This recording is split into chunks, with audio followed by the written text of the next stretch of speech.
पवित्र श्रीमद् भागवत गीता, पवित्र चारों वेद, पवित्र कुरान शरीफ, पवित्र बाइबल, पवित्र गुरु ग्रंथ साहिब, पवित्र कबीर साहिब की वाणी में छुपे हुए गूढ़ रहस्य अर्थात तत्व को जानने के लिए कृपया अवश्य सुनिए जगत गुरु तत्वदर्शी संत रामपाल जी महाराज के मंगल प्रवचन। बोलो सतगुरुदेव की जय। बंदी छोड़ कबीर परमेश्वर जी की जय। बंदी छोड़ गरीबदास जी महाराज जी की जय। स्वामी राम देवानंद जी गुरु महाराज जी की जय। सर्व संतों की जय, सर्व भक्तों की जय, धर्मी पुरुषों की जय, श्री काशी धाम की जय, श्री छुड़ानी धाम की जय, श्री करौथा धाम की जय, श्री बरवाला धाम की जय। सत साहिब। ग्रीव नमो नमो सतपुरुष को नमस्कार गुरु के नहीं। सुर नर मुनि जन साधुआं संतों सर्वस दी नहीं। सतगुरु साहेब संत सब दंडोतम प्रणाम। आगे पीछे मध्य हुए तिनको जा कुर्बान। नराकार निर्विषम काल जाल भयभंजनम निर्लेपम निज निर्गुणम अकलनो बेशुंदनम। सोहम सुरति समाप्तम सकल समाना निर्तलय। उज्ज्वल हिरंबर हरदमम बेपरवा अथा है। वार पार नहीं मज्जतम। गरीब जो सुमर सिद्ध होई गणनायक गलताना। करो अनुग्रह सोई पारस पद परवाना। आदि गणेश मनाऊं गणनायक देवन देवा। चरण कमल लो लाऊं आदंत करूं सेवा। परम शक्ति संगीतम ऋषि दाता सोई। अवगत गुण अतीतम सत्य पुरुष निर्मोही। जगदम्बा जगदीशम मंगल रूप मुरारी। तन मन अर्पों शीसम भक्ति मुक्ति भंडारी। सुर नर मुनि जन ध्यावे ब्रह्मा विष्णु महेशा। शेष मुगावे पूज्य आदि गणेशा। इंद्र कुबेर सरीखा वरुण धर्म राय जावे। समरस जीवन जी का मन इच्छा फल पावे। 33 कोटि अधारा जावे शेष 88। उतरे भव जल पारा कट है यम की फांसी। 33 कोटि अधारा जावे शेष 88। उतरे भव जल पारा कट है यम की फांसी। सत साहिब। कर जोरूं विनती करूं धरूं चरण पर शीस। गुरु जी नाम देवानंद जी महाराज ने दियो नाम बख्शीश। कोटि कोटि सिजदा करूं कोटि कोटि प्रणाम। चरण कमल में राखियो मैं बांजी जाम गुलाम। कुत्ता तेरे दरबार का मोतिया मेरा नाम। गले प्रेम की जेवड़ी जांखे चोवा जाऊं मैं। तो करो तो बावड़ू दूर दूर करो तो जाऊं। जो राखो तो ही रहूं जो देव सो खाऊं। गुरु बड़े गोविंद से मन में देख विचार। हरि सुमरे वो वार हैं गुरु सुमरे हो पार। 7 द्वीप 9 खंड में गुरु से बड़ा ना कोई। करता करे ना कर सके गुरु करे सो होए। जय इब के सतगुरु मिले, सब दुख आखोरो। चरणों ऊपर शीश धरूं, कहूँ जो कहनियो। कबीर साईं मिलेंगे, पूछेंगे कुशलात। आद अंत की सब कहूँ, अपने दिल की बात। गुरु जी तुम ना भूलियो,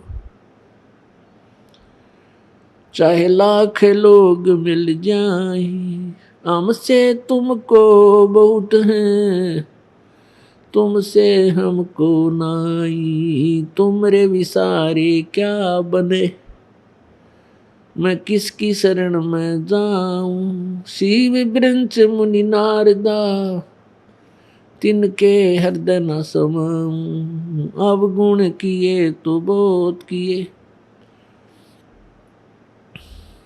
करत न मानी हारे। बावे बंदा बख्श दियो,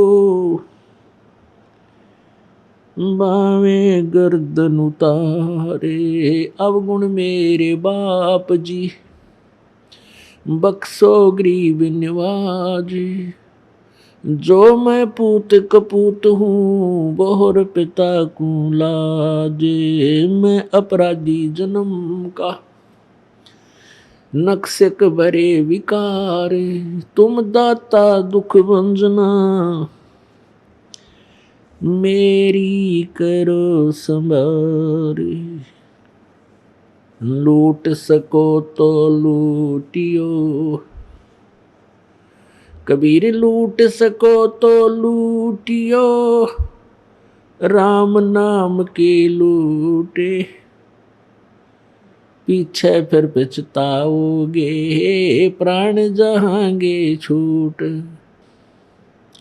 नहीं भरोसा देह का, विनस जावे छिन माही। श्वास उश्वास में नाम जपो हो, और यतन कछु नाही।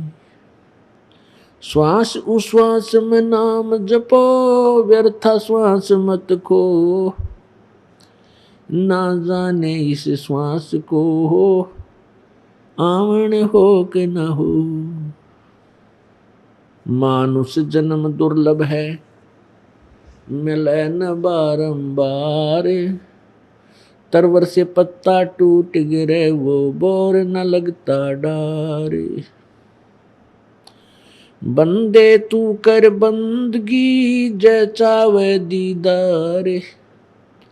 अवसर मानुष जन्म का भाई, मिले न बारंबार। मानुष जन्म पाय के, नहीं रटे हरि नाम। जैसे कुआ जल बिना, फिर बनवाया क्या काम। वो पृथ्वी पति चकवे गए, जिनके चक्र चलंत।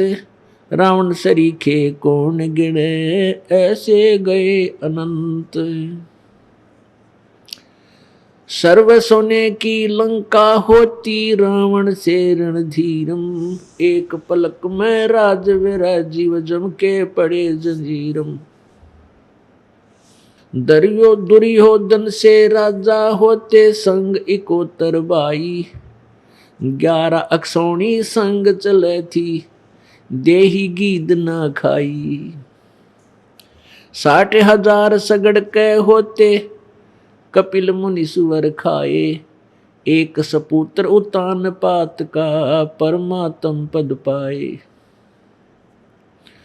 काशीपुरी कबीरा होते, ताहे लखोरे भाई। केसों से बन जा रे, जिसके 9 लख बालद आई। परमपिता परमात्मा कबीर देव, कबीर परमेश्वर, बंदी छोड़ कबीर साहेब,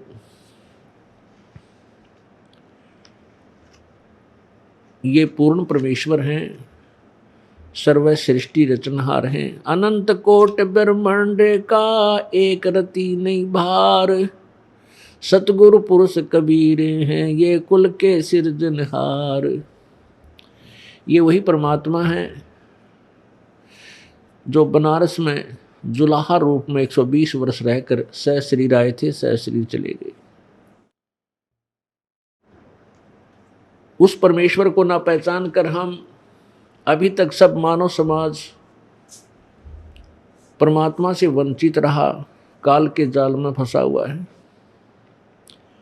परमात्मा को न पहचानने का कारण रहा है ये अज्ञानी संत, ऋषि, महर्षि, जिनको अपने सदग्रंथों का यथार्थ ज्ञान नहीं था। परमेश्वर कबीर देव ने, सच्चिदानंद घन ब्रह्म ने स्वयं आकर के, सहशरीर आकर के 120 वर्ष बनारस में रह करके अपनी महिमा की वाणी, अपनी जानकारी कबीर वाणी द्वारा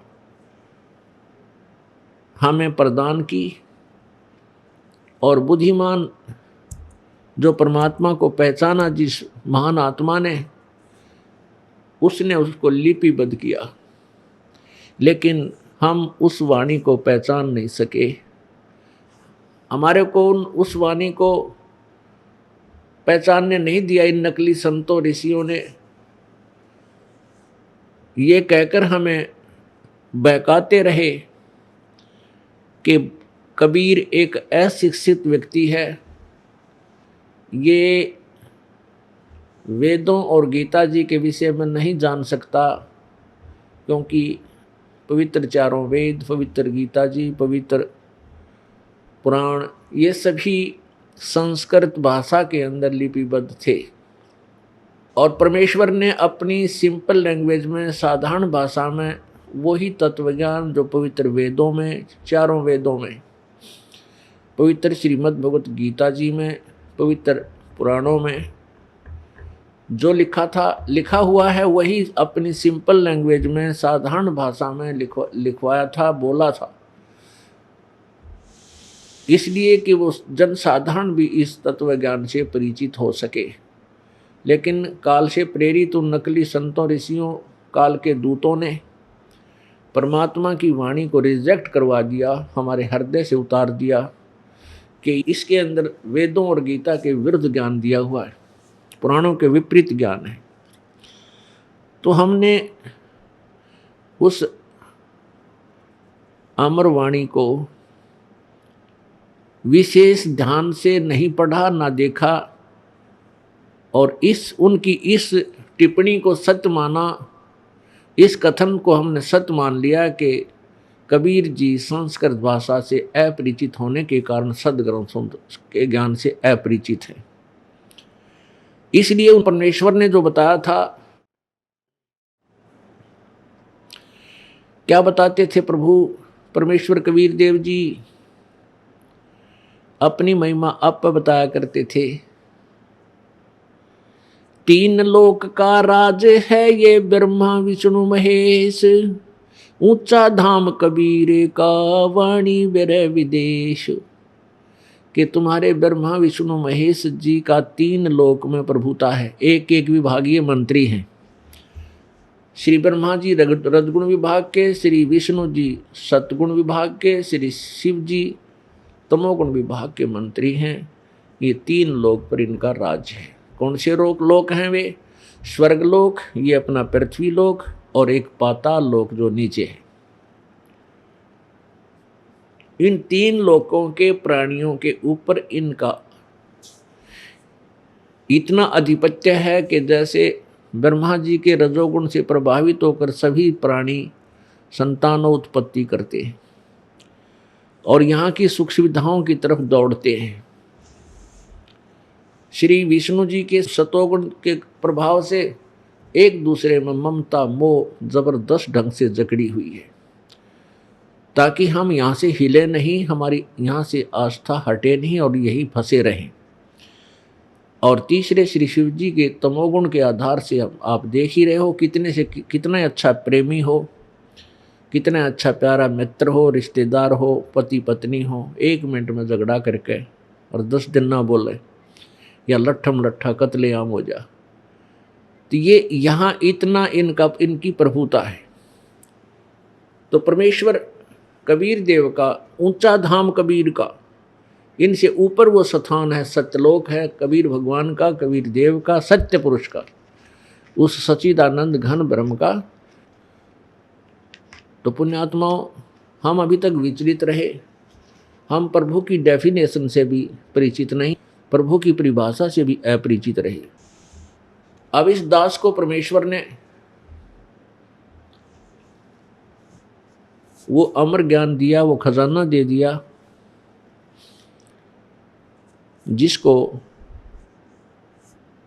अब समझने के बाद, वो तत्व ज्ञान दिया है जिसको जानने के उपरांत हम परमात्मा को पहचान सकते हैं। और ये वो अनमोल खजाना है जो अपने ही घर में दबा हुआ था, अपने सदग्रंथों में भी लिखा हुआ था, लेकिन हम परमात्मा के संकेत को समझ नहीं सके।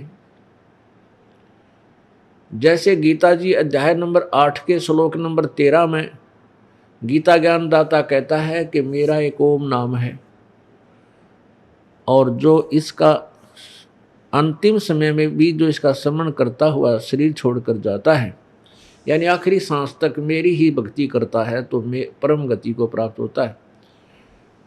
और गीता ज्ञान दाता ने 7वें अध्याय के 18वें श्लोक में अपनी परम गति को अनुत्तमाम, अति अश्रेष्ठ कहा है, घटिया बताया है। क्यों बताया है? क्योंकि 4थे अध्याय के 5वें श्लोक में गीता ज्ञान दाता कहता है, अर्जुन तेरे और मेरे बहुत जन्म हो चुके हैं, तू नहीं जानता, मैं जानता हूँ। क्योंकि जन्म मृत्यु गीता ज्ञान दाता की भी है, ब्रह्मा विष्णु महेश जी की भी है, और ब्रह्म की भी है, पर ब्रह्म की भी है। गीता ज्ञान दाता ब्रह्म है, लेकिन वो पूर्ण परमात्मा, पूर्ण ब्रह्म, सत्य पुरुष कबीर देव है, उसकी जन्म मृत्यु नहीं है, वो अजरो अमर है। इसलिए 15वें अध्याय के 4थे श्लोक में कहा कि अर्जुन, जब तुझे तत्वदर्शी संत मिल जाए, उसके पश्चात उस परमेश्वर के उस परम पद की खोज करनी चाहिए, जहाँ जाने के बाद प्राणी कभी लौटकर संसार में नहीं आती, अर्थात पूर्ण मोक्ष प्राप्त कर लेते हैं, सदा के लिए जन्म मृत्यु से रहित हो जाते। और जिस परमेश्वर ने सर्व ब्रह्मांडों की रचना की है, संसार रूपी वृक्ष की जिसने ये रचना की है, और मैं उसी की शरण में हूँ, गीता ज्ञानदाता कहता है। इसलिए 18वें अध्याय के 62वें श्लोक में कहा कि अर्जुन, तू सर्व भाव से उस परमेश्वर की शरण में जा, जिसकी कृपा से तू परम शांति और शाश्वतम स्थानम, अर्थात उस सनातन परम धाम, उस सतलोक को प्राप्त होगा। सतलोक माने सच्चा लोक, रित धाम, सच्चा लोक, जो कभी सतधाम, सत्यलोक, जिसको जो कभी नष्ट नहीं होता। पुण्यात्माओं, इसलिए गीता अध्याय नंबर 7 के श्लोक नंबर 18 में अपने वाली साधना को भी अनुत्तमम बताया है, घटिया बताया है, क्योंकि और परमात्मा है कोई जिसकी भक्ति से पूर्ण मोक्ष होता है। इसलिए गीता अध्याय नंबर 17 के श्लोक नंबर 23 में कहा है कि उस परमेश्वर के पाने का, उस सच्चिदानंद घन ब्रह्म अर्थात पूर्ण परमात्मा परमेश्वर की साधना का केवल ओम तत्सत इति निर्देश है, ब्रह्मण त्रिविध समर्थ है। उस पूर्ण परमात्मा सच्चिदानंद घन ब्रह्म की भक्ति का केवल ओम तत्सत, ये 3 मंत्र का जाप है, जो 3 विधि से इसका जाप सिमरण किया जाता है। और सृष्टि के प्रारंभ में विद्वान पुरुष जो तत्व ज्ञान से परिचित हुए, इसी आधार से अपनी साधनाएं यज्ञ आदि किया करते थे। पुण्यात्माओं, कुछ संतजन हरि ओम, इस ओम तत्सत के साथ हरि ओम और लगा के अपनी तरफ से ये एक मंत्र बनाकर अपने अनुयायियों को देते हैं। इसका ही रट शुरू करवा दी, हरि ओम तत्सत, हरि ओम तत्सत, हरि ओम तत्सत।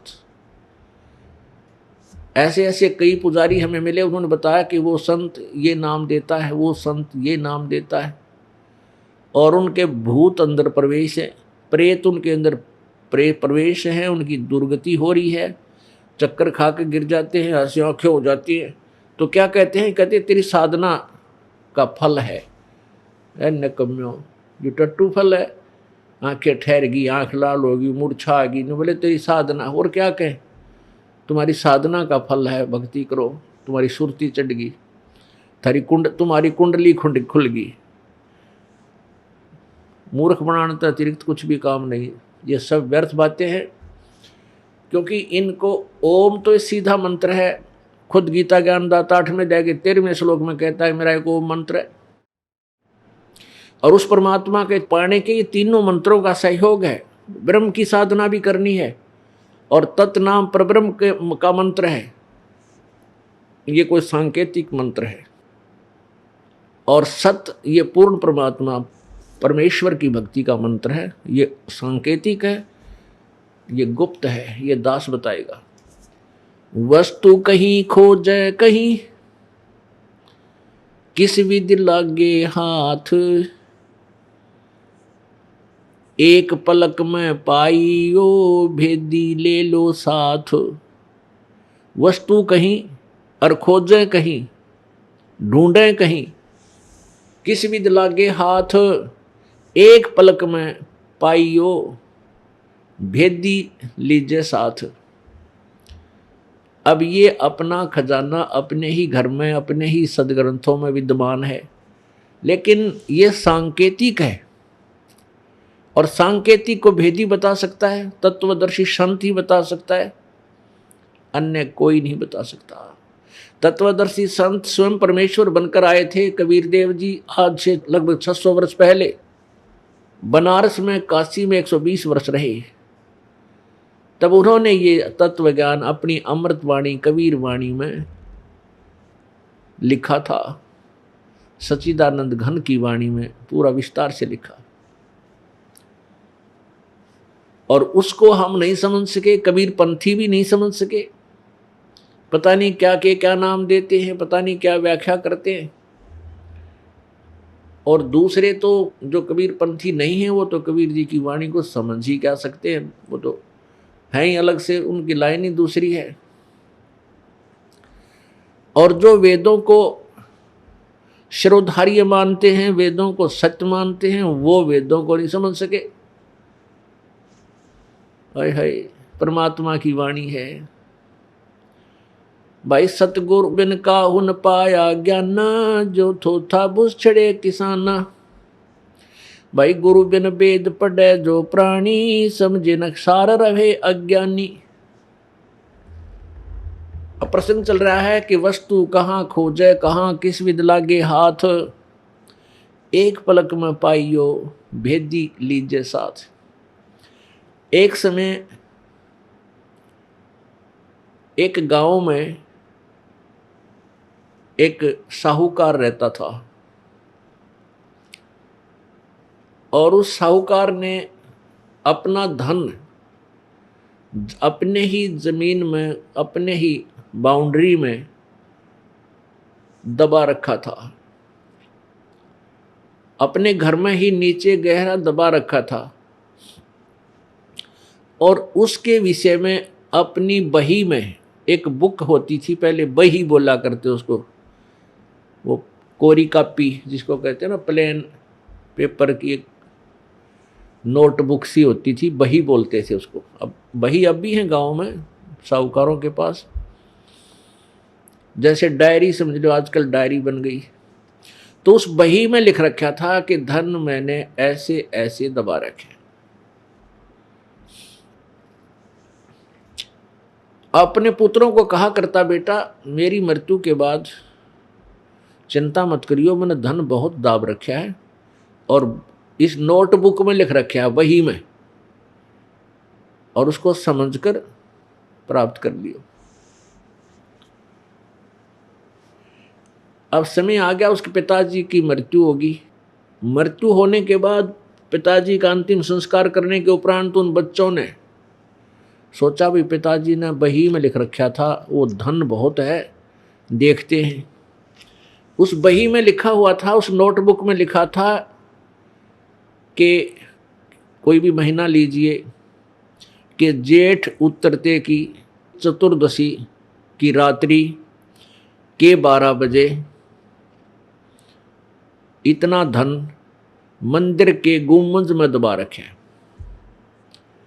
क्या लिख रखा था कि जेठ उतरते की चतुर्दशी यानी चांदनी रात, चांदनी चतुर्दशी सुदी, जिसमें रात्रि में चंद्रमा निकलता है, रात्रि के 12 बजे और मंदिर के गुम्मज में इतना पैसा दबा रखे। उस साहूकार ने अपने ही आंगन में एक मंदिर बनवा रखा था और उस मंदिर का ऊपर गुम्मज बना हुआ था, पूजा करते थे उसमें। तो उनके पुत्रों ने बही को पढ़ा, उस नोटबुक में लेख पढ़ा और रात्रि के समय 12 बजे वो मंदिर का गुम्बद फोड़ दिया, आकि इसमें धन दाब रखा पिताजी। तो वो धन उसमें था नहीं, वो मंदिर फोड़ दिया, गुम्बद फोड़ दिया, पैसा पाया नहीं। अब बड़े हताश हुए और गांव वाले कहने लगे, रहे निकम्यों, तुम्हारे पिताजी ने तो ऐसा बढ़िया मंदिर बनवाया था, नास्तिको तुमने क्यों तोड़ दिया मंदिर। अब न्यू क्यों बताओगे, इसमें पैसे दाब रखे मेरे पिताजी ने। कहने लगे जी बढ़िया बनावाएंगे इसको, मेरे पिताजी कह के गए थे बेटा इसको अच्छा बनवाना। गांव वाले शांत हुए। फिर उन बच्चों को बड़ा दुख हुआ कि पिताजी ने तो झूठ बोल दिया, जहां लिखा था वो पैसा वहां मिला नहीं। दोनों बड़े क्षुब्ध हुए, पिताजी को उलाने देने लगे कि पिताजी झूठ बोलते थे, झूठे थे। एक दिन उनका चाचा जी आ गया, कोई नाते में उनके पिता का मित्र था, वो वहाँ आ गया। उनसे जब कुशल मंगल होने के बाद पूछा कि अंकल जी मेरे पिताजी तो बहुत झूठे आदमी थे, न्यू क्या करते, वे हमारे पास घना धन है बेटा और हमने दबा रखा है, और पिताजी का जहाँ उन्होंने लिखा था वो धन मिला नहीं हमने, पिताजी झूठ बोल गए। तो उनका अंकल जो था, उनके पिताजी का मित्र, वो कहने लगा भाई वो नोटबुक मुझे दिखाओ, वो बही मुझे दिखाओ। उसने पढ़ कर देखा कि जेठ उतरते की चतुर्दशी यानी सुदी चतुर्दशी 14 और रात्रि के 12 बजे मंदिर के गुम्बज में इतना धन दाब रखा। तो वो समझ गया तुरंत, कहने लगा बेटा यो मंदिर का गुम्बज उतना ही बनाओ, वैसा ही बनाओ, बड़ा छोटा मत करियो, और धन बताऊंगा मैं तुम्हारे को। और उसमें 1 महीना शेष था, वह जेठ उतरते की 14 में, और 1 महीने के बाद आऊंगा मैं जेठ उतरते की 14 में, ये मंदिर तैयार कर दो इतने। उन्होंने मंदिर तैयार कर दिया, वो गुम्बज न्यू का न्यू। उस दिन आकर के रात्रि के समय उनके अंकल ने, उस ताऊ जी ने, चाचे ने बताया कि जहां चंद्रमा के प्रकाश से मंदिर के गुम्बज की छाया उनके आंगन में जहां थी, उसको निशान लगा दिया कि यहां खोदो। अब वहां रात में खोदा तो धन जो का तो मिल गया। तो ये संत जो हैं ये गुम्बज फोड़नीय हैं, इनको अपने सदग्रंथों का ज्ञान हुआ नहीं और सब ने बकवाद गढ़ रखी है। अब इस दास को परमात्मा ने इतनी बुद्धि दी कि हमने वो स्थान ढूंढ लिया जहाँ यो खजाना था। ये सांकेतिक शब्द हैं, वो सांकेतिक शब्द थे कि जेठ उतरते की 14 रात्रि के 12 बजे और मंदिर के गुम्बज में इतने रुपये दबा रखे। तो बुद्धिमान था, उसने देखा रात्रि के 12 बजे क्यों लिखा, और वह 14 क्या लिखने की जरूरत क्या थी, धन तो कित कद्दे दावे दे लिखने, उसमें फायदा क्या। तो उसने तुरंत हिसाब डाल लिया कि रात्रि के 12 बजे जब चंद्रमा की रोशनी में गुम्बज की जहाँ छाया जाएगी, वो स्थान निर्धारित था, वहाँ धन मिल गया। तो ऐसे है, वस्तु कहाँ खोजे कहाँ, और किसी भी दिला गए हाथ, एक पलक में पाइयो, बेदी ले लो साथ। भेदी। अब तत्व ज्ञान जो तत्वदर्शी संत है, ये भेदी होता है परमात्मा के सदग्रंथों का, उसकी महिमा का।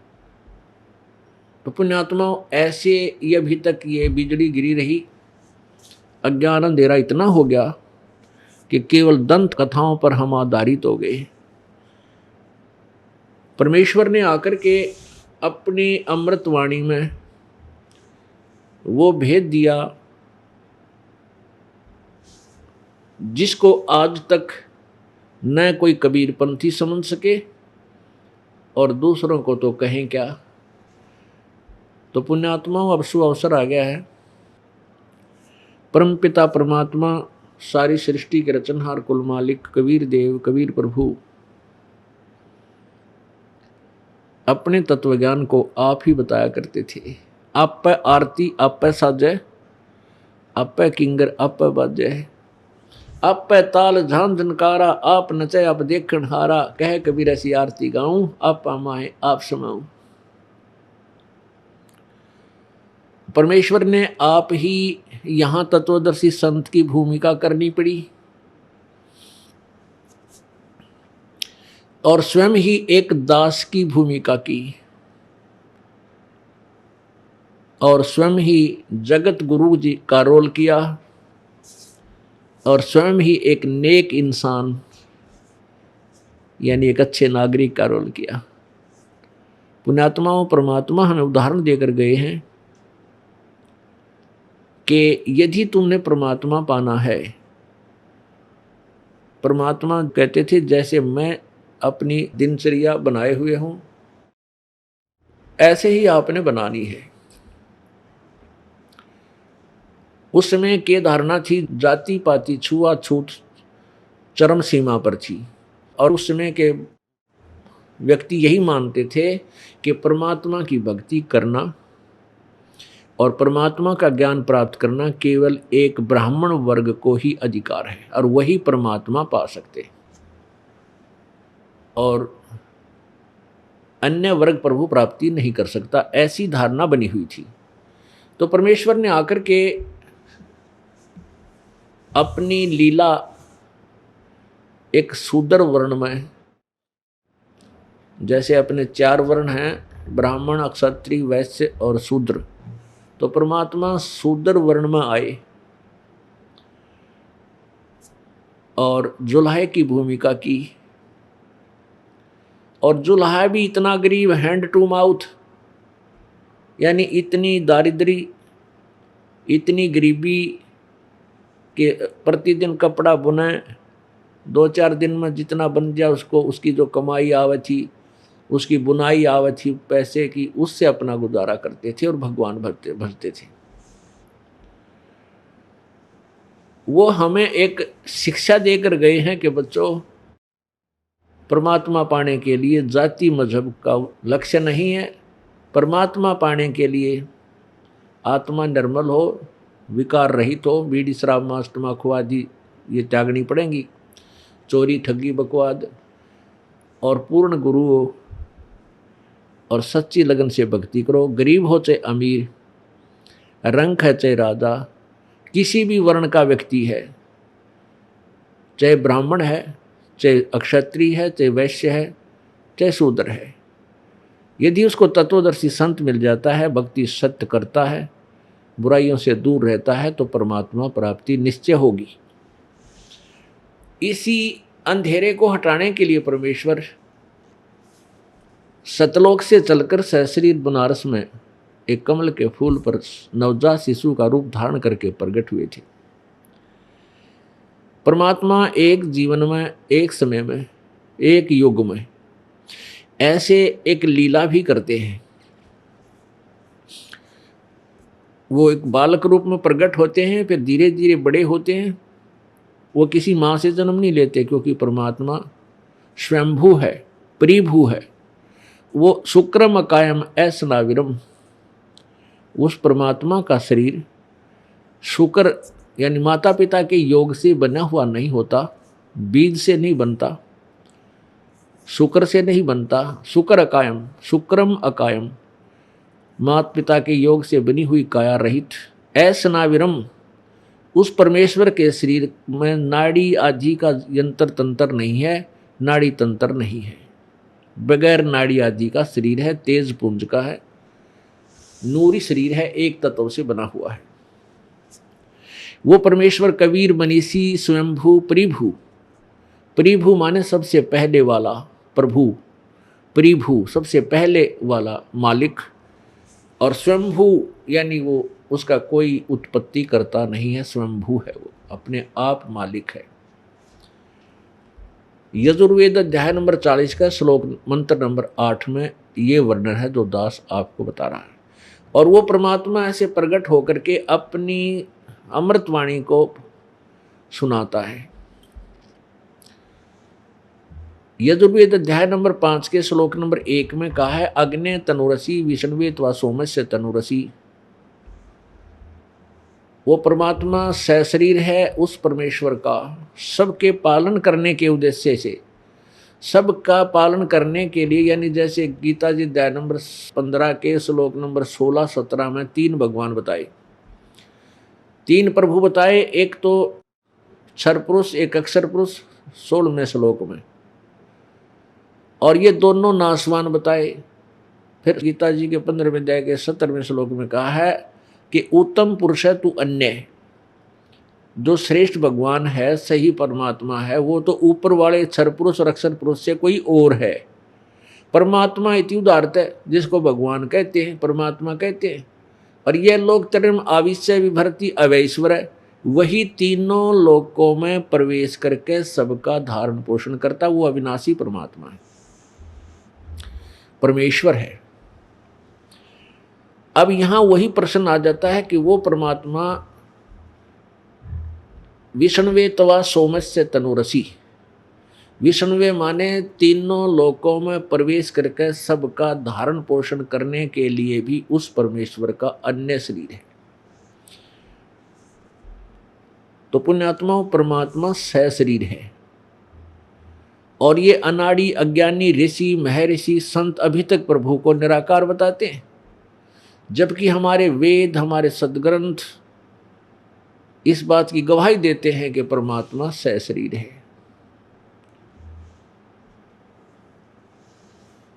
इसीलिए तो कहा है कि गुरु बिन काहू न पाया ज्ञाना, जो थो था बुस छड़े किसाना। गुरु बिन वेद पढ़े जो प्राणी, समझे न सार रहे अज्ञानी। उस परमेश्वर ने अपने महिमा के ग्रंथों का, जैसे चारों वेद भी परमेश्वर की महिमा ही गाते हैं कबीर जी की। परमेश्वर कबीर जी ने बताया कि वेद मेरा भेद है और मैं ना वेदन के माही, अर्जुन वेद से मैं मिलूं वो वेद जानते नहीं। जैसे गीता जी अध्याय नंबर 4 के श्लोक नंबर 32 में कहा है कि अर्जुन, जो मैंने 25 से लेकर 31 तक तुझे बताया है कि कोई ऐसी पूजा करता है, कोई ऐसी साधना करता है, कोई ऊपर को पैर करके, कोई प्राणायाम करके, कोई डेली पाठ स्वाध्याय करके ही, कोई अहिंसावादी होकर के मुंह पर पट्टी बांध के नंगे पैरा घूमता है, कोई देवताओं की पूजा करता है और उन पूजाओं को पाप नाशक जानकर करता है, अपनी साधना न बढ़िया मान के करता है। लेकिन चौथे अध्याय के 32वें श्लोक में कहा है कि इस प्रकार की बहुत सी विस्तार से और जो वास्तविक ज्ञान है इन साधनाओं के विषय में, वो सच्चिदानंद घन की वाणी में लिखा है। ब्रह्मण मुखे यानी सच्चिदानंद घन, इन्होंने अनुवादकर्ताओं ने चौथे अध्याय के 32वें श्लोक में ब्रह्मण का अर्थ वेद कर दिया। नहीं, ब्रह्मण का अर्थ यहाँ वेद नहीं है। जैसे 17वें अध्याय के 23वें श्लोक में लिखा है ओम तत्सत इति निर्देश है, ब्रह्मण त्रिविध समर्थ है। वहाँ इन अनुवादकर्ताओं ने ब्रह्मण का ठीक अर्थ किया है कि सच्चिदानंद घन परमात्मा के प्राप्ति का ओम तत्सत ये मंत्र है। तो वह ब्रह्मण का अर्थ सच्चिदानंद घन ब्रह्म है। तो यहाँ चौथे अध्याय के 32वें श्लोक में ब्रह्मण का अर्थ सच्चिदानंद घन ब्रह्म की मुखे यानी उन्हीं के मुख में से उच्चारित जो मुख्य वाणी है, कबीर वाणी, सच्चिदानंद घन की वाणी में वो ज्ञान विस्तार से लिखा है। तो परमात्मा अपनी महिमा का ज्ञान हमें सुनाया करते थे, लेकिन हम उसको समझ नहीं सके। अब क्या बताते हैं, वो सच्चिदानंद घन की वाणी अलग है इन वेदों से, वो वेद है, वो भी वेद है, वो भी एक अलग से ज्ञान है जिसमें चारों वेद, 18 पुराण, उपनिषद आदि सभी का समावेश है। तो कबीर परमात्मा ने कहा कि वेद मेरा भेद है, ये तुम्हारे चारों वेद जो हैं मेरे ही विषय में जानकारी देते हैं, परंतु मैं ना वेदन के माही, अर्थात मैं इन वेदों में वर्णित विधि से मेरी प्राप्ति नहीं है, क्योंकि इसमें क्लियर नहीं है, मेरे पाने की विधि स्पष्ट नहीं है, केवल ब्रह्म तक की साधना क्लियर लिखी है कि ब्रह्म का ओम जाप है। और जौन वेद से मैं मिलूं वो वेद जानते ना। गीता जी के चौथे अध्याय के 32वें श्लोक में कहा है कि इस प्रकार की बहुत से यज्ञ विस्तार से सच्चिदानंद घन की वाणी में विस्तार से लिखे हैं, और उनको जानकर ये पूर्ण रूप से प्राणी मोक्ष प्राप्त कर लेता है। चौथे अध्याय के 34वें श्लोक में कहा है कि अर्जुन, उस तत्व ज्ञान को, सच्चिदानंद घन की वाणी को किसी तत्वदर्शी संत के पास जाकर समझ, उनको दंडवत प्रणाम करने से, कपट छोड़कर प्रश्न करने से वो तत्वदर्शी संत तुझे परमेश्वर के बारे में यथार्थ जानकारी देंगे। इसी से दुहा कि गीता ज्ञान से अन्य कोई और ज्ञान है जो गीता ज्ञान दाता अपरिचित है, और उसको बताने वाला भी कोई तत्वदर्शी संत है। वो तत्वदर्शी संत की पहचान 15वें अध्याय के गीता जी के प्रथम श्लोक में कहा कि ऊपर को जड़ और नीचे को तीनों गुण रूपी रजगुण ब्रह्मा, सतगुण विष्णु, तमगुण शिवजी रूपी शाखाओं का ये उल्टा लटका हुआ संसार रूपी वृक्ष है। और जो संत इसको जड़ से लेकर पत्तों तक सभी अंगों सहित जानता है, स वेदवित, वो वेद के तात्पर्य को समझने वाला, जानने वाला है, अर्थात वह तत्वदर्शी संत है।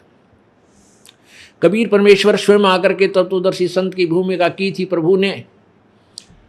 अक्षर पुरुष एक पेड़ है, निरंजन वा की डार, और तीनों देवा शाखा हैं, ये पात्र रूप संसार। ओए होए, परमेश्वर ने स्वयं आकर के अपनी महिमा अप बताई, अप आरती, अप साजे, अप किंगर, अप बाजे, अप ताल झांझ नकारा, आप नचे आप देखन हारा। कह कबीर ऐसी आरती गाऊं, अप मध्य अप समाऊं। ये देखिएगा, ये संसार रूपी वृक्ष गीता जी अध्याय नंबर 15 के श्लोक नंबर 1 से 4 तक जो वर्णन है, और 15वें अध्याय के 16 और 17 में और 1 से 4 में जो वर्णन है, परमात्मा कबीर जी ने स्वयं बताया है कि अक्षर पुरुष एक पेड़ है, निरंजन वा की डार, और तीनों देवा शाखा है, ये पात्र रूप संसार। गीता जी अध्याय नंबर 15 के श्लोक नंबर 1 में तत्वदर्शी संत की पहचान बताई है कि ऊपर को जड़ वाला, नीचे को तीनों गुण रूपी शाखा वाला, ये उल्टा लटका हुआ संसार रूपी वृक्ष है जिसकी ऊपर न जड़ है, नीचे को शाखाएं हैं। और जो संत सभी शाखाओं सहित कौन जड़ है, तना कौन भगवान है, डार कौन परमात्मा है, शाखा कौन भगवान है, और पत्ता क्या है, जो इनके विषय में जानता, सवेदवित, वो तत्वदर्शी संत है, वह वेद के तात्पर्य को जानने वाला है, वेदों का सही रहस्य वही जानता है। तो परमेश्वर ने स्वयं आकर बताया था, अक्षर पुरुष एक पेड़ है, और निरंजन वा की डार, और तीनों देवा शाखा है, ये पात्र रूप संसार। ये देखिएगा, ये संसार रूपी उल्टा लटका हुआ वृक्ष, ये एक संसार रूपी उल्टा लटका हुआ संसार रूपी वृक्ष समझो। ये जड़ है, यह सच्चिदानंद घन, ये पूर्ण परमात्मा तो समझो जड़ है, जो तीनों लोकों में प्रवेश करके सबका धारण पोषण करता है। ये तना है। अब परमात्मा ने यहाँ से आगे आगे का ज्ञान दिया है जानबूझकर, क्योंकि परमेश्वर ने कहा था कि धर्मदास तो लाख दुहाई, यो मूल ज्ञान कहीं बार ना जाई। परमात्मा ने हमें सारा संकेत दिया, और फिर भी मूल ज्ञान को गुप्त ही रखने को कहा था। अक्षर पुरुष एक पेड़ है, जो जमीन से बाहर, पृथ्वी से बाहर जो वृक्ष दिखाई देता है उसको पेड़ बोलते हैं। उसके अंग कौन कौन से हैं? बाहर जो दृष्टिगोचर हैं, तना है, फिर मोटी डार, डार के फिर शाखाएं, और आगे पत्ते। तो परमात्मा ने कहा कि अक्षर पुरुष एक पेड़ है, जो तना है, ये एक पेड़ समझो, और जो तना है वो अक्षर पुरुष है, और डार जो है उसकी यो ज्योति निरंजन है, वो डार के फिर शाखाएं हैं, वो ब्रह्मा, रजगुण ब्रह्मा, सतगुण विष्णु, तमगुण शिव जी है। और फिर आगे जो पत्ते हैं, पत्ता रूप संसार समझो। अब देखिएगा, ये तना जो है ये अक्षर पुरुष है। ये देखिएगा, तना जो है इसको अक्षर पुरुष समझो, पढ़कर देखो। ये है अक्षर पुरुष, ये तना है अक्षर पुरुष अर्थात परब्रह्म। ये फिर डार है, इससे मोटी डार निकली, ये ब्रह्म या अक्षर पुरुष कहो, जो गीता जी अध्याय नंबर 15 के श्लोक नंबर 1 से 4 और गीता जी अध्याय नंबर 15 के 16-17 श्लोक में 16 में लिखा है अक्षर पुरुष और अक्षर पुरुष। ये दो प्रभु हैं, दो पुरुष हैं, दो भगवान हैं, लेकिन ये दोनों नासवान हैं और इनके लोकों में जितने प्राणी हैं ये स्वयं भी नासवान, ये प्राणी भी नासवान, जीव आत्मा नहीं मरती। ये अक्षर पुरुष तो ये पेड़ का तना समझो, और क्षर पुरुष मोटी डार समझो, और तीनों गुण रजगुण ब्रह्मा, सतगुण विष्णु, तमगुण शिवजी रूपी ये तीनों शाखाएं हैं, और पात रूप संसार। अब ये जड़ कौन है? ये पूर्ण ब्रह्म परमेश्वर परम अक्षर ब्रह्म, ये जड़ है, ये जड़ है, ये परम अक्षर ब्रह्म है। यहाँ से खुराक चलती है मूल से, और तना में आई, तना से डार में आई, डार से ब्रह्मा विष्णु महेश में आई, और आगे इन पत्तों को इन्हीं के माध्यम से प्राप्त हुई। अपने आत्मा परमेश्वर ने आकर के ही अपना वास्तविक ज्ञान हमें प्रदान किया। अपनी सच्चिदानंद घन की वाणी में अर्थात कबीर वाणी में, परमेश्वर की वाणी में यह विद्यमान है। अब थोड़ी सी दृष्टि डालिएगा अपनी पवित्र गीता जी, जिसमें दास ने जो मौखिक बोल के आपके सुनाया है, अब उसको आपके रूबरू करना आवश्यक हो गया, क्योंकि ये ज्ञान ऐसा जटिल बन गया है। इन अज्ञानी ऋषियों और संतों ने, गुरुओं ने इसके विपरीत ज्ञान देकर के अज्ञान से रंग दिया जनता को। अब उस अज्ञान को हटाने के लिए, उस नकली पेंट को रिमूव करने के लिए रह रह कर रेग मारना पड़ता है, और फिर वो ओरिजिनल पेंट करना होगा, फिर वो कभी नहीं उतरेगा। अब ऐसा रंग है ये।